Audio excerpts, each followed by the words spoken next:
Media network ಎಂದೆಂದಿಗೂ ನಿಮ್ಮೊಂದಿಗೆ.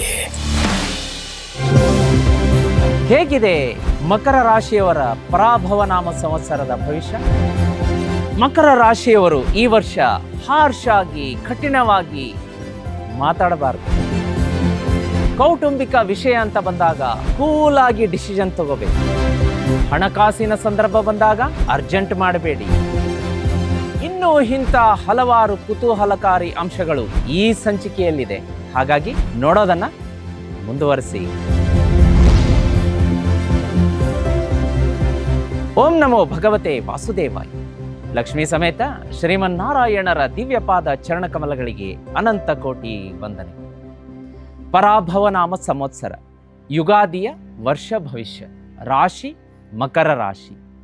ಈ ವರ್ಷ ಹೇಗಿದೆ ಅನ್ನೋದನ್ನು ಚುಟುಕಾಗಿ ನೋಡ್ಕೊಂಡು ಬರೋಣ. ನೋಡಿ, ಮಕರ ರಾಶಿಯವರಿಗೆ ಆದಾಯ ಬೊಂಬಾಟಾಗಿದೆ. ಹೆಚ್ಚಿನ ಪ್ರಮಾಣದಲ್ಲಿ ಆದಾಯ ಬರುತ್ತೆ. ಈಗ ನಾನು ಸುಮಾರು ಈ ಒಂದು ವಾರದಿಂದ ರಾಶಿ ಭವಿಷ್ಯ ಅಪ್ಲೋಡ್ ಮಾಡ್ತಾ ಇದ್ದೀವಿ, ಮೇಷರಾಶಿಯಿಂದ ಹಿಡಿದು.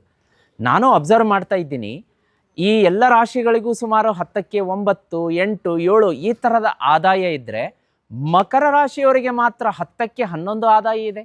ಅಂದರೆ ಡಬಲ್ ಆದಾಯ ಬರ್ತಾ ಇದೆ. ಕಾಂಗ್ರ್ಯಾಚುಲೇಷನ್ಸ್ ಅಂತ ಹೇಳಕ್ಕೆ ಇಷ್ಟಪಡ್ತೀನಿ. ಬಹಳ ಒಳ್ಳೆಯದು. ಈ ಸಲ ನಿಮಗೆ 1,000 ಆದಾಯ ಬಂದರೆ ನೀವು ಸಾಕಷ್ಟು ಹಣವನ್ನು ಅದರಲ್ಲಿ ಉಳಿಸ್ತೀರಾ. ಖರ್ಚುಗಳು ಕಡಿಮೆ ಇರುತ್ತೆ. ಇನ್ನು ವಿಶೇಷ ಅಂಶಗಳನ್ನು ನಾವು ಗಮನಿಸಲಿಕ್ಕಾಗಿ ಶನಿ ಭಗವಾನರು 3ನೇ ಮನೆಗೆ ಬರ್ತಾರೆ. ಮಕರ ರಾಶಿಯವರಿಗೆ ಹೆಚ್ಚಿನ ಧೈರ್ಯವನ್ನು ಕೊಡ್ತಾರೆ ಮತ್ತು ಹೊಸ ಹೊಸ ಇನೋವೇಷನ್ಸ್, ಕಮ್ಯುನಿಕೇಷನ್, ಯಾರು ಮಾಧ್ಯಮ ಕ್ಷೇತ್ರದಲ್ಲಿ, ಚಿತ್ರರಂಗ, ಧಾರಾವಾಹಿ, ಈ ಒಂದು ಕಲಾಕ್ಷೇತ್ರದಲ್ಲಿ ಕೆಲಸ ಮಾಡ್ತಾ ಇದ್ದೀರಿ, ಹೆಚ್ಚಿನ ಶೈನ್ ಆಗುತ್ತೆ. ಸೋಷಿಯಲ್ ಮೀಡಿಯಾದಲ್ಲಿರ್ಬೋದು, ಸೋಷಿಯಲ್ ಮೀಡಿಯಾ ಇನ್ಫ್ಲೂಯೆನ್ಸರ್ ಇರ್ಬೋದು. ಮಕರ ರಾಶಿಯವರಿಗೆ ಬಹಳ ಒಳ್ಳೆಯದು ಈ ವರ್ಷ. ಜೂನ್ 2ರಿಂದ ಅಕ್ಟೋಬರ್ 30ರ ಒಳಗೆ ಏನಾಗುತ್ತೆ ಅಂತಂದರೆ, ಗುರುಗ್ರಹದ ಸಂಚಾರ 7ನೇ ಮನೆಗೆ ಕರ್ಕಕ್ಕೆ ಬರೋದ್ರಿಂದ ಗಜಕೇಸರಿ ಯೋಗ ನಿರ್ಮಾಣ ಆಗ್ತಾ ಇದೆ. ಈ ಗಜಕೇಸರಿ ಯೋಗ ನಿರ್ಮಾಣ ಆಗ್ತಿರೋದ್ರಿಂದ ನಿಮ್ಮ ಪಾರ್ಟ್ನರ್ಶಿಪ್ ಮತ್ತು ಪಬ್ಲಿಕ್ ಲೈಫ್ ತುಂಬ ಶೈನ್ ಆಗುತ್ತೆ. ಬಹಳ ಒಳ್ಳೆಯದು. ಇನ್ನೂ ನಿಮಗೆ ಇದು ಒಂದು ರೀತಿಯ ಹೆಚ್ಚಿನ ಬೆಳವಣಿಗೆಯನ್ನು, ವೃತ್ತಿ, ವ್ಯಾಪಾರ, ಕೌಟುಂಬಿಕ ಜೀವನ ನೆಕ್ಸ್ಟ್ ಲೆವೆಲ್ಗೆ ಹೋಗುವಂಥದ್ದು ಬಹಳ ಚೆನ್ನಾಗಿದೆ, ಭಾಳ ಚೆನ್ನಾಗಿದೆ. ಆದರೆ ರಾಹು 2ನೇ ಮನೆಗೆ ಇನ್ಫ್ಲೂಯೆನ್ಸ್ ಮಾಡ್ತಾ ಇರೋದ್ರಿಂದ ಒಂದು ಸ್ವಲ್ಪ ಮಾತು, ಸ್ಪೀಚ್ ಇನ್ಫ್ಲೂಯೆನ್ಸ್ ಒಂದು ಸ್ವಲ್ಪ ಎಲ್ಲೋ ವ್ಯತ್ಯಾಸ ಆಗಿ ನಿಮಗೆ ಒಂಚೂರು ಅದು ಮುಜುಗರ ಅಥವಾ ಅಪವಾದ, ಅವಮಾನಕ್ಕೆ ಈಡು ಮಾಡುತ್ತೆ. ಇನ್ನು ಮುಂದಿನ ವಿಷಯವನ್ನು ನೋಡಲಿಕ್ಕಾಗಿ ಹಣಕಾಸಂತೂ ಚೆನ್ನಾಗಿದೆ. ಪ್ರೀತಿ ಮತ್ತು ಕೌಟುಂಬಿಕ ಜೀವನ ಅಂತ ಬಂದಾಗ ಹೆಚ್ಚಿನ ಒಂದು ಒತ್ತಡ, ಅಂದರೆ ಮನೆಯಲ್ಲಿ ಜವಾಬ್ದಾರಿಗಳನ್ನು ಹಾಕ್ತಾರೆ. ಇನ್ನು ಮಿಕ್ಕಿದ ವಿಷಯ ಎಲ್ಲ ಹಣಕಾಸು ಚೆನ್ನಾಗಿದೆ. ಕೌಟುಂಬಿಕ ವಿಷಯ ಅಂತ ಬಂದಾಗ ನಿಮಗೆ ಒಂದು ಸ್ವಲ್ಪ ಪ್ರೆಷರ್ ಬೀಳುತ್ತೆ. ಆ ಪ್ರೆಷರನ್ನು ನಮಗೇನು ಅನಿಸುತ್ತೆ ಅಂದರೆ, ಇದು ಬೇರೆ ನಮ್ಮ ಫ್ಯಾಮಿಲಿ ಮೆಂಬರ್ ಇದ್ದಾರಲ್ಲ, ಅವ್ರಿಗೆ ಕೊಡ್ಬೋದಿತ್ತಲ್ಲ, ಅಣ್ಣನಿಗೆ ಕೊಡ್ಬೋದಿತ್ತು, ನನಗೆ ಯಾಕೆ ಕೊಟ್ಟರು, ಈ ರೀತಿಯಾದಂತಹ ಒತ್ತಡ ನಿಮಗೆ ಬೀಳುವಂತಹ ಸಾಧ್ಯತೆ ಇದೆ. ಅದನ್ನು ನಿಭಾಯಿಸಿ. ಇನ್ನು ಮಿಸ್ಅಂಡರ್ಸ್ಟ್ಯಾಂಡಿಂಗ್ ಕೂಡ ದಂಪತಿಗಳಲ್ಲಿ ಈ ರಾಶಿಯವರಿಗಿರುತ್ತೆ. ಅದನ್ನು ಕೂಡ ನಿಭಾಯಿಸ್ಕೊಳ್ಳಿ. ಸಂಸಾರದ 2 ರಥದ ಚಕ್ರಗಳು ಸಮಾನಾಂತರವಾಗಿ ಚಲಿಸಿದರೆ ಮಾತ್ರ ಸಂಸಾರ ಅಂತ ನಾನು ಆಗಾಗ ಹೇಳ್ತಾ ಇರ್ತೀನಿ. ಈ ವರ್ಷ ಒಂಚೂರು ಈ ದಂಪತಿಗಳಲ್ಲಿ, ಈ ರಾಶಿಯ ದಂಪತಿಗಳಲ್ಲಿ ಜಗಳ ಆಗುವಂಥ ಸಾಧ್ಯತೆ ಇರುತ್ತೆ, ನೋಡ್ಕೊಳ್ಳಿ. ವಿದ್ಯಾರ್ಥಿಗಳಿಗೆ ಕಾಂಪಿಟೇಟಿವ್ ಎಕ್ಸಾಮ್ಸ್ ನಿಮ್ಮ ಫೇವರ್ ಆಗಿ ಬರುತ್ತೆ, ಕ್ರ್ಯಾಕ್ ಮಾಡ್ತೀರಾ, ಒಳ್ಳೊಳ್ಳೆಯ ಹುದ್ದೆಗಳು ಸಿಗುತ್ತೆ. ವಿದೇಶ ಪ್ರಯಾಣದ ಯೋಗ ಇದೆ ವಿದ್ಯಾರ್ಥಿಗಳಿಗೆ. ವಿದೇಶದಲ್ಲಿ ಉನ್ನತ ಹೈಯರ್ ಸ್ಟಡಿಗೋಸ್ಕರ ನೀವು ಹೋಗ್ತೀರಾ. ಆರೋಗ್ಯ ಅಂತ ಬಂದಾಗ ಈ ರಾಶಿಯವರಿಗೆ ಒಂದು ಸ್ವಲ್ಪ ಥ್ರೋಟ್ ಇನ್ಫೆಕ್ಷನ್ ಕಾಡುತ್ತೆ ಹೆಚ್ಚಿನ ಪ್ರಮಾಣದಲ್ಲಿ. ಸ್ವಲ್ಪ ವರ್ಕ್ ಲೋಡ್ ಜಾಸ್ತಿ ಆಗುತ್ತೆ, ಸ್ಟ್ರೆಸ್ ಆಗುತ್ತೆ. ರಾತ್ರಿ ಇದ್ದಕ್ಕಿದ್ದಂಗೆ ಸಡನ್ನಾಗಿ ಎಚ್ಚರ ಆಗುವಂಥದ್ದು, ಕಣ್ಣು ಐ ಸ್ಟ್ರೈನ್ ಆಗುವಂಥದ್ದೆಲ್ಲ ಇರುತ್ತೆ.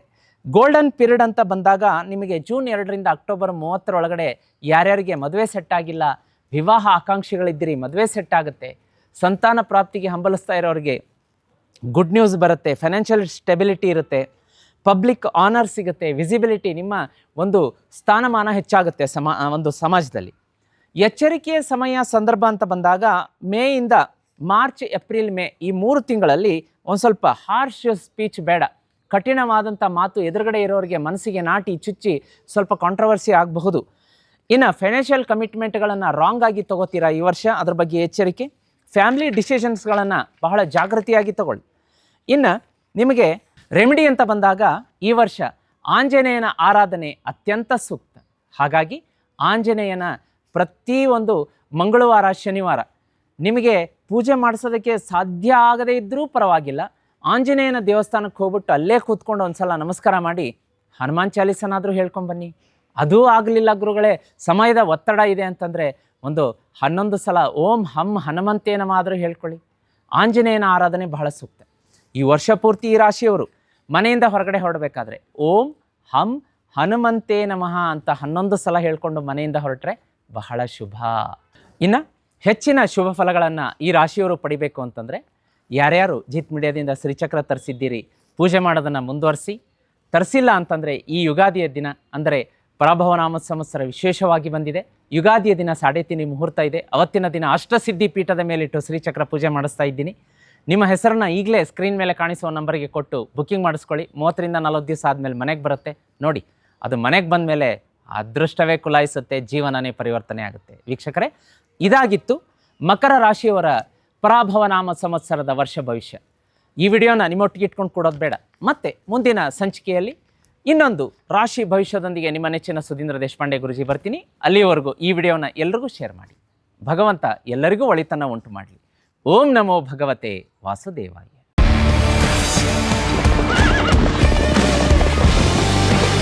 ಜಿತ್ ಮೀಡಿಯಾ ನೆಟ್ವರ್ಕ್ ಎಂದೆಂದಿಗೂ ನಿಮ್ಮೊಂದಿಗೆ.